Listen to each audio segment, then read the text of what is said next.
যে দেখি সবাই বিশ্বনবীর হাদিয়া দেয়, আমি বিশ্বনবীর সামনে যে কাঁদো কাঁদো সরে বললাম, ইয়া রাসূলুল্লাহ, ইয়া হাবিবাল্লাহ, লাম ইউবকি রাজুলুন ওয়ালা ইমরাআতুন মিনাল আনসার ইল্লা ক্বাদ আতহাফাকা বিতুহফা।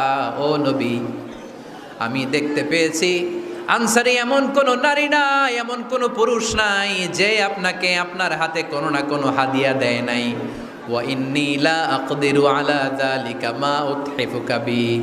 কিন্তু ইয়া রাসূলুল্লাহ, ইয়া হাবিবাল্লাহ, আমার কাছে তো কোনো টাকা নাই,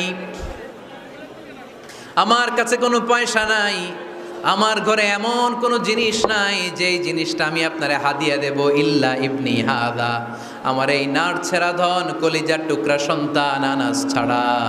ও আখিরি জামানার পয়গম্বর, আমি আমার কলিজার টুকরা আনাসকে আপনারে হাদিয়া দিয়ে দিলাম।